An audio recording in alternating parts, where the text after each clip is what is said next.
মানবাধিকার অফিসের কোনো প্রয়োজন নেই। যদি প্রয়োজন হয় এদেশের তৌহিদি জনতাকে বলবে মানবাধিকার সংস্থার মানবাধিকার অফিসের প্রয়োজন হলো ফিলিস্তিনে। আর তারা ফিলিস্তিনে মানবাধিকার অফিস বানিয়ে নিন। এই বাংলাদেশের স্বাধীনতা সার্বভৌমত্বকে বিনষ্ট করার জন্য আমাদের দেশে এই মানবাধিকার অফিস স্থাপন করার জন্য এই দেশের তৌহিদি লোক কোনোভাবে মেনে দিবে না ইনশাআল্লাহ।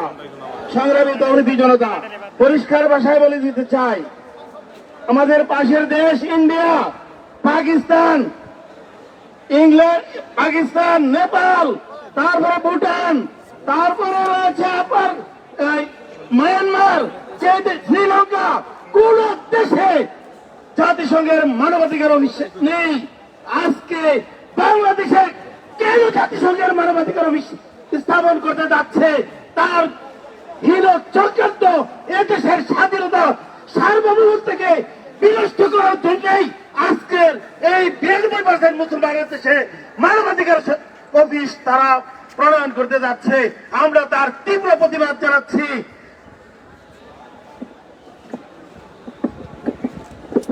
সংগ্রামের উপস্থিতি এ পর্যায়ে গুরুত্বপূর্ণ বক্তব্য রাখছেন জমিয়তে উলামা ইসলাম বাংলাদেশের সিনিয়র যুগ্ম মহাসচিব হযরত মাওলানা বাহাউদ্দিন জাকারিয়া।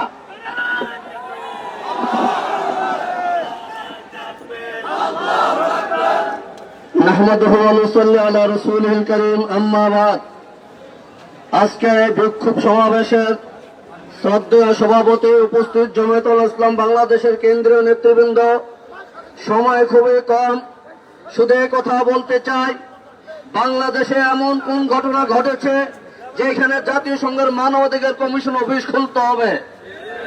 আমরা স্পষ্ট ভাষায় বলে দিতে চাই, বাংলাদেশের মুসলিম জনতা, ধর্মপ্রাণ মুসলমান জাতিসংঘের মানবাধিকার কমিশন অফিস মেনে নেবে না। গাজায় যখন শিশুদেরকে বোমা মেরে হত্যা করা হয় তখন জাতিসংঘের কোথায় থাকে?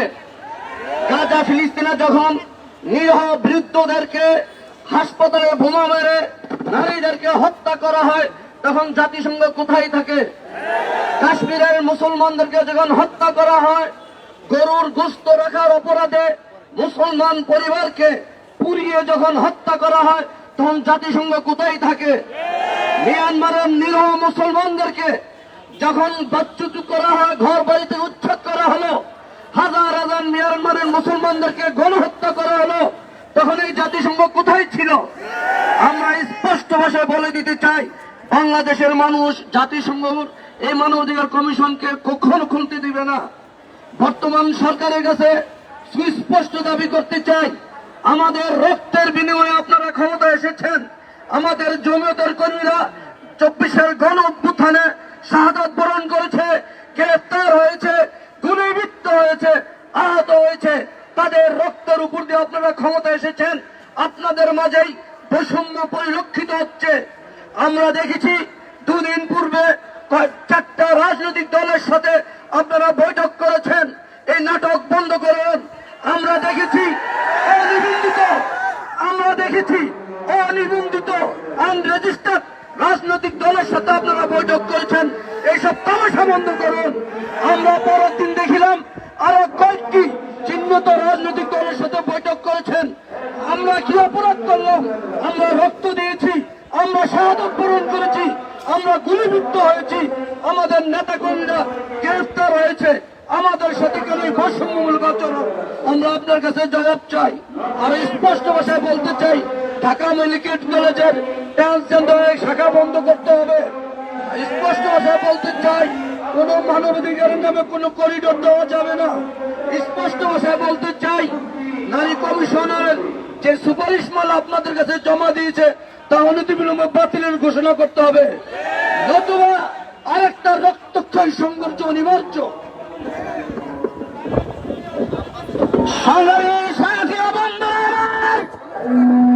বাংলাদেশে মানবাধিকারের অফিস স্থাপিত হয়, প্রাণ বিসর্জনকে প্রতিহত করতে আপনারা কারাগারে প্রস্তুত হয়েছেন। এবারে আপনাদের সামনে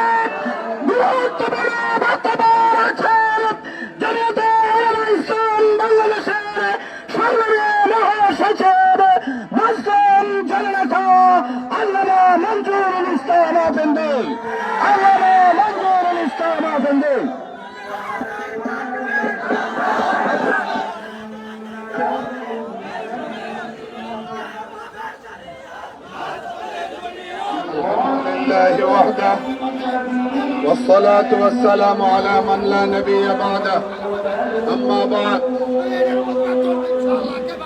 জমিয়ত উলামা ইসলাম বাংলাদেশ আয়োজিত আজকের এই মিছিল পূর্ব বিক্ষোভ সমাবেশের শ্রদ্ধাভাজন সভাপতি, উপস্থিত রয়েছেন কেন্দ্রীয় নেতৃবৃন্দ, মহানগর জমিয়তের নেতৃবৃন্দ, সহযোগী সংগঠনের নেতৃবৃন্দ, সাংবাদিক বন্ধুগণ, সংগ্রামী সাথী ভাইরা, আমরা স্পষ্ট বলতে চাই, জমিয়ত উলামা ইসলাম বাংলাদেশ ঐতিহাসিকভাবে আগ্রাসী শক্তির বিরুদ্ধে লড়াই করা একটি সংগঠন। জমিয়ত উলামা ইসলাম ভারত উপমহাদেশে ইংরেজ সাম্রাজ্যবাদের পতন ঘণ্টা বাজিয়ে দেওয়া সংগঠন। দেশ বিভক্তির আগে নাম ছিল জমিয়ত উলামা হিন্দ, বিভক্তির পরে নাম হয়েছে জমিয়ত উলামা ইসলাম। এতটুকুই পার্থক্য। বাংলাদেশের মহান মুক্তিযুদ্ধের সময় পাক হানাদার বাহিনীর বিরুদ্ধে মুক্তিকামী স্বাধীনতাকামী জনতার পক্ষে সুদৃঢ় অবস্থান গ্রহণকারী সংগঠনের নাম জমিয়ত উলামা ইসলাম। 2021 সালে মোদী বিরোধী আন্দোলনে এই সংগঠনের 1 ডজনেরও বেশি সিনিয়র নেতৃবৃন্দ ফ্যাসিবাদী শাসকের রোষানলে পড়ে কারাভোগ করেছে। 2024-এর রক্তসেনা জুলাইয়ে শুরুতেই জমিয়ত উলামা ইসলাম বাংলাদেশ প্রেস কনফারেন্সের মাধ্যমে আন্দোলনকারী ছাত্র জনতার প্রতি একাত্মতা সংহতি প্রকাশ করেছে। রক্তসেনা জুলাইয়ের শেষে আরেকটি সংবাদ সম্মেলন করে মাঠে কর্মসূচি দিয়ে আন্দোলনকারী জনতার সাথে ময়দানে নেমে এসেছে। অভ্যুত্থানের এক পর্যায়ে আগস্টের 3 তারিখে শাহবাগে গিয়ে জমিয়ত উলামা ইসলাম বাংলাদেশ আন্দোলনকারী জনতার সাথে একাত্মতা ঘোষণা করেছে। সেই ধারাবাহিকতায় আগ্রাসনের বিরুদ্ধে, আধিপত্যবাদের বিরুদ্ধে, সাম্রাজ্যবাদের বিরুদ্ধে আমাদের সেই ঐতিহাসিক মনোভাব নিয়ে আজও আমরা রাজপথে নেমে আসতে বাধ্য হয়েছি। সাথীয় বন্ধুগণ, বাংলাদেশে অন্তর্বর্তী সরকার রাষ্ট্র পরিচালনার দায়িত্ব পালন করছে। অন্তর্বর্তী সরকার মানে অস্থায়ী সরকার। কি বলেন? অন্তর্বর্তী সরকার মানে অস্থায়ী সরকার। এই অস্থায়ী সরকার রাজনৈতিক দলগুলোর সাথে কোন বোঝাপড়া না করে, কোন রকম পরামর্শ ডিসকাশন না করে দেশ বিরোধী এইরকম কোন সিদ্ধান্ত নিতে পারে না। আজকে দেশপ্রেমিক জনতা প্রশ্ন করতে চায়, বাংলাদেশের মানুষ অন্তর্বর্তী সরকারের মাননীয় প্রধান উপদেষ্টা প্রফেসর ডক্টর ইউনূসের কাছে প্রশ্ন করতে চায়, জাতিসংঘের মানবাধিকার অফিস গাজায় আছে, কিন্তু সেখানে ইসরায়েলের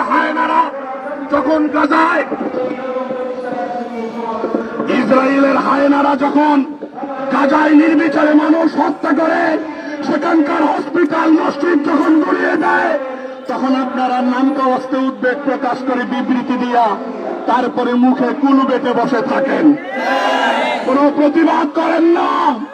সেখানকার বর্বরতা বন্ধ করতে পারেন নাই, সেখানে গণহত্যা বন্ধ করতে পারেন নাই। জাতিসংঘের মানবাধিকার হাই কমিশনের ইতিহাস পক্ষপাতিত্বের ইতিহাস। জাতিসংঘের মানবাধিকার হাই কমিশনের ইতিহাস পশ্চিমা মডেলের মানবাধিকার প্রতিষ্ঠার ইতিহাস। কলম্বিয়াতে তাদের মানবাধিকার কার্যালয় রয়েছে, যে সেখানে পক্ষপাতিত্বের অভিযোগ রয়েছে। 140 কোটি জনসংখ্যার দেশ ভারতে সংখ্যালঘু মুসলিম সম্প্রদায়ের উপরে যুগের পর যুগ ধরে অত্যাচার চলছে। কাশ্মীরে অত্যাচার চলছে, সেখানে মানবাধিকার কমিশনের কার্যালয় খোলেন নাই। চীনের উইঘুরে অত্যাচার হয়, কার্যালয় নাই। রাশিয়া ইউক্রেনকে তছনছ করে দেয়, আপনাদের কোনো কার্যকর ভূমিকা নাই। বাংলাদেশে এই কার্যালয় প্রতিষ্ঠার এত দরদ উথলে পড়ল কেন? কেন? এটা দরদ নয়, এটা আন্তরিকতা নয়, এটা আমাদের স্বাধীনতা, সার্বভৌমত্বের উপরে আঘাত।